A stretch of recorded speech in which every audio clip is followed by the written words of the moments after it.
Assalamualaikum warahmatullahi wabarakatuh, teman-teman. Semoga kalian selalu sehat di tengah wabah yang melanda dunia. Nah, perkenalkan, nama saya Siti Nurhanisa. Oke, di video kali ini saya akan mereview satu buku yang berjudul Management Consulting by Milan Karp. Nah, akan tetapi di buku ini saya hanya membahas satu bab yang berjudul Consulting in Small Business Management and Development.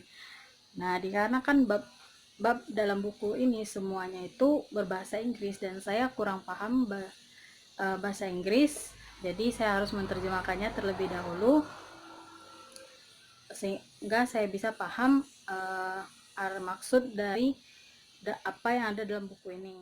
Nah, setelah saya menerjemahkan dan saya baca dari awal sampai akhir dari bab ini, saya dapat menyimpulkan bahwa penulis ingin menyampaikan consulting atau konsultan itu tidak hanya untuk perusahaan atau usaha yang berskala besar, tapi juga bisa untuk usaha yang berskala kecil.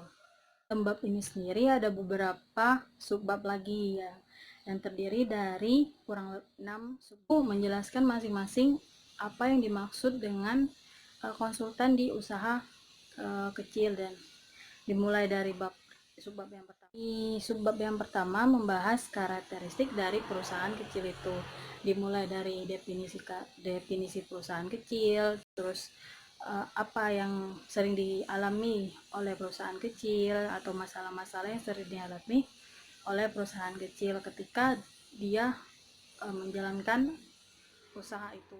Sebab yang kedua itu peran dan profil dari konsultan. Di sini dijelaskan itu peran atau fungsi dari konsultan itu sendiri gimana untuk usaha kecil. Apakah dia memantau langsung usaha kecil itu seperti apa, atau hanya mengawasi klien dari usaha kecil. Yang sebab yang ketiga itu penugasan konsultasi dalam siklus perusahaan. Itu di sini dijelaskan tahap-tahap awal konsultasi itu masuk ke perusahaan, mulai dari tahap awal sampai tahap akhir. Sebab yang keempat ini membahas bidang perhatian khusus. Nah, untuk bidang perhatian khusus sendiri ini bidang-bidang apa yang harus diperhatikan oleh konsultasi. Itu bisa dari keluarga usaha kecil, terus layanan eksistensi, dan juga untuk individu dari usaha kecil itu sendiri. Yang kelima ini membahas tentang bidang lingkungan pendukung untuk usaha kecil.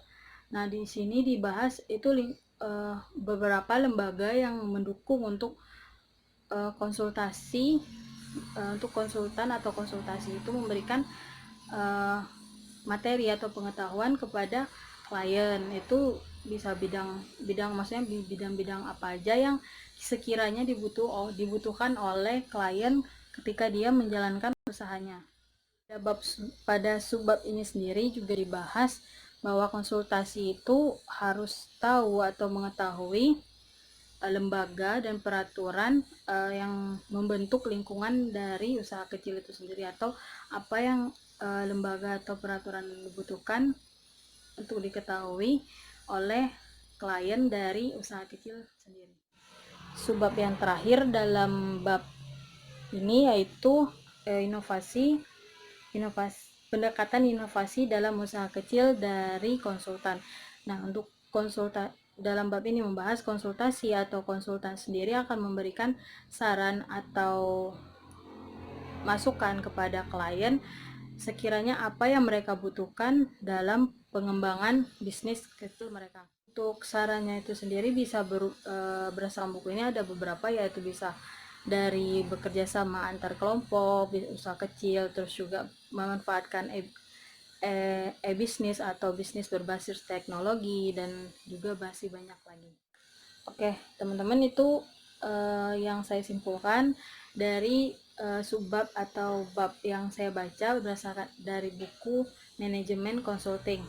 Nah, selain isi dari buku itu sendiri, saya ingin mereview atau mengutarakan pendapat saya tentang penggunaan kata-kata yang ada dalam buku itu.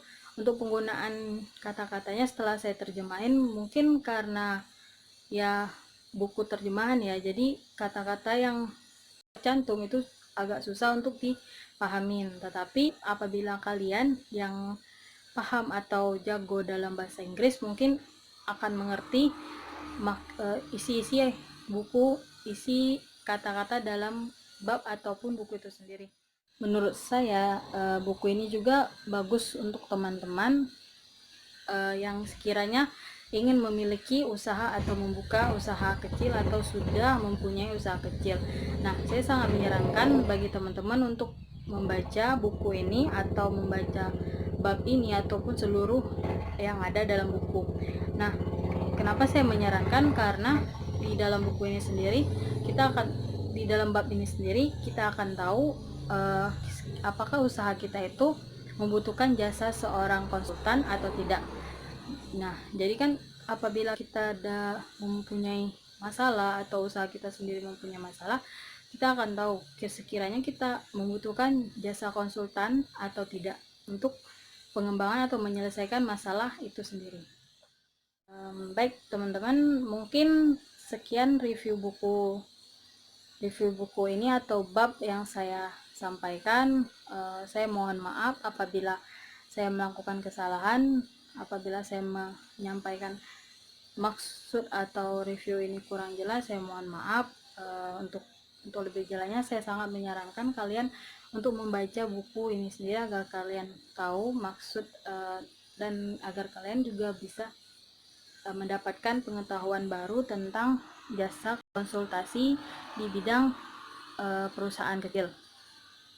Dan semoga kita selalu sehat di tengah wabah yang melanda seluruh dunia ini. Saya ucapkan wassalamualaikum warahmatullahi wabarakatuh.